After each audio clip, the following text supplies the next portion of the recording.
Chers amis, je suis heureux de vous retrouver pour ce premier enseignement issu du document du pape François Christus Vivit, il vit le Christ, qui, comme je vous l'ai dit tout à l'heure, nous propose 12 figures de jeunes qui ont vécu au nom de Jésus-Christ, au long des époques de notre humanité depuis 2000 ans.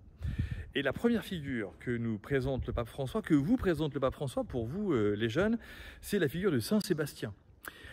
Saint Sébastien, c'est un jeune qui est donc né à Narbonne, dans le sud de la France, et puis qui a fait partie de ce qu'on appelle la garde prétorienne. Alors la garde prétorienne, dans l'époque de l'Empire romain, c'était le GIGN de l'époque.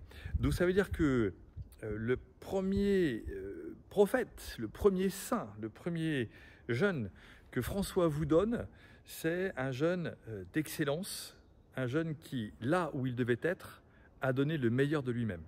Et ça, c'est une première figure extrêmement forte qui fait qu'on n'attend pas des chrétiens qu'ils soient en mode canapé, en mode loc, en mode je fais rien, ou bien j'ai déjà tellement reçu de choses que finalement ça ne sert à rien de me donner en plus. Non, véritablement, Sébastien est honoré, Saint Sébastien est honoré parce que c'est un capitaine du GIGN de l'époque, c'est un homme courageux qui en plus est réputé pour être chrétien. C'est-à-dire que non seulement il accomplit bien son métier d'officier supérieur, devant prendre des décisions, devant diriger des hommes, devant vraiment être toujours au taquet pour pouvoir répondre aux attaques qui sont lancées contre l'Empire et pour protéger l'empereur, mais en plus, il est excellent, c'est-à-dire qu'il se maintient en forme pour répondre à sa mission. Et à l'intérieur de cette mission, il est chrétien. Et parce qu'il est chrétien, il décide qu'il devra toujours pouvoir parler du Christ, c'est-à-dire montrer comment, à l'intérieur de son métier, il l'accomplit parce que le Christ lui demande d'être bon, d'être excellent, d'être charitable, de pouvoir accomplir son métier. Et puis par ailleurs, il parle de Jésus.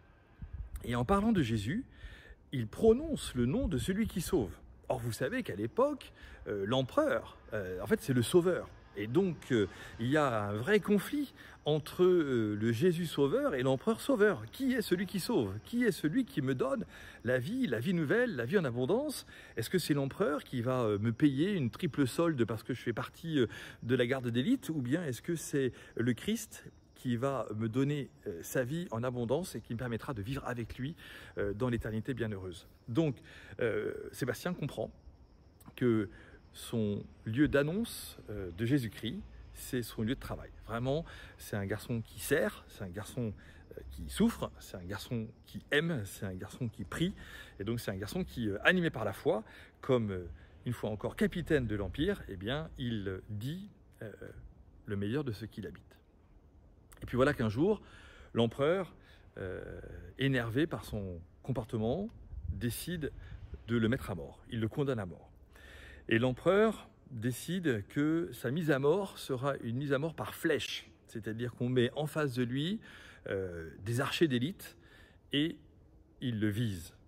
Et voilà que Sébastien, visé par autant de flèches, ne meurt pas. L'empereur, absolument excédé, décide que sa mise à mort sera du coup une mise à mort par fouet. Alors nous, parfois, quand on a un petit coup... on souffre beaucoup, vous imaginez la mort de Sébastien par coup de fouet, qui signifie donc qu'il va être martyr, il va être témoin du Christ, de ne pas répudier le Christ en temps difficile, en temps d'opposition à sa propre personne, et qu'il va donner sa vie pour le Christ en mourant sous les coups de fouet. Mais Saint Sébastien, aujourd'hui, nous le connaissons aussi pour une raison très particulière. C'est qu'au moment où la ville de Rome a été envahie, je crois que c'est par les Vandales, si je ne me trompe pas, on a décidé de déplacer les tombes de Pierre et de Paul, qui étaient donc dans la basilique Saint-Pierre de Rome et la basilique Saint-Paul hors les murs, dans les catacombes qui étaient donc les cimetières de la ville de Rome, mais aussi devenus les cimetières chrétiens dans cette ville de Rome, en dehors des murs, justement. Et donc, on a déposé les corps de Pierre et de Paul, les deux apôtres, pour que les Vandales ne puissent pas ruiner leur corps et que l'on respecte les corps.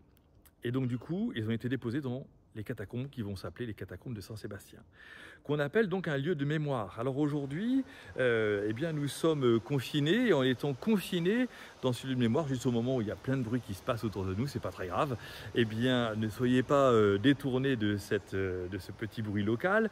Eh bien, au moment où nous sommes confinés dans nos régions, eh bien, nous entendons que les tombes de Pierre et de Paul ont été véritablement cachés, confinés pendant plusieurs siècles avant d'être ressortis après l'invasion pour permettre à nouveau que les chrétiens puissent venir prier sur ces lieux de la mémoire de Pierre et de Paul, sur ces lieux de leur martyre.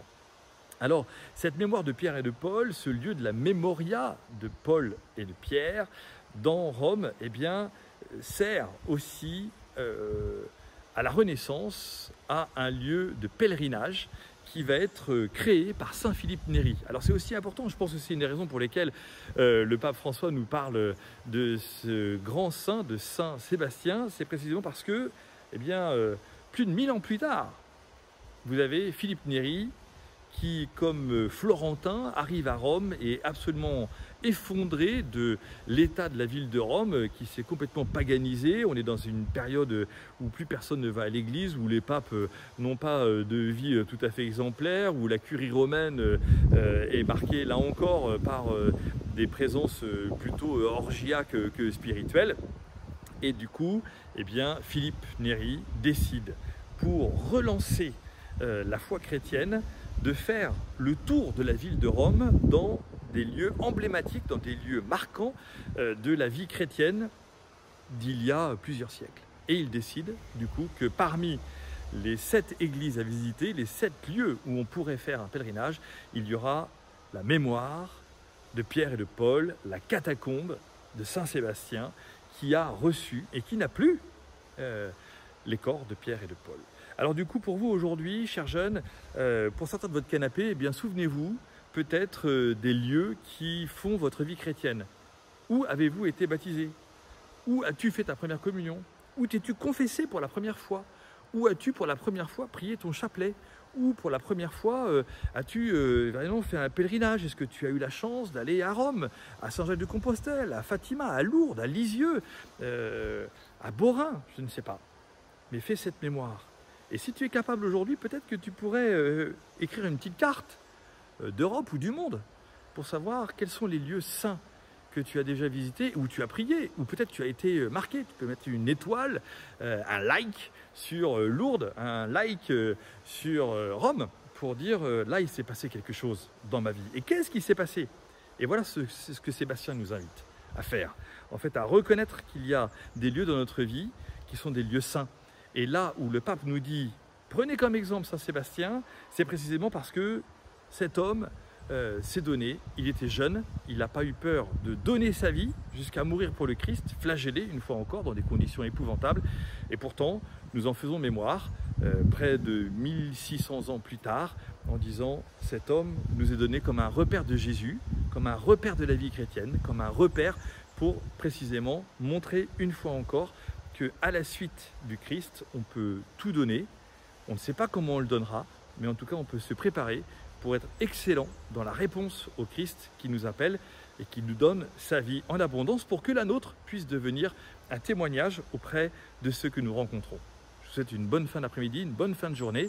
Et n'oublie pas, fais-toi un petit pèlerinage, une carte de l'Europe ou du monde, ou de la France, ou de ta région, pour repérer les lieux où le Seigneur t'a parlé, qui peuvent devenir pour toi, pour ta propre vie, le lieu du pèlerinage de ton existence, de ta jeune existence, mais qui est déjà marqué par la présence du Seigneur.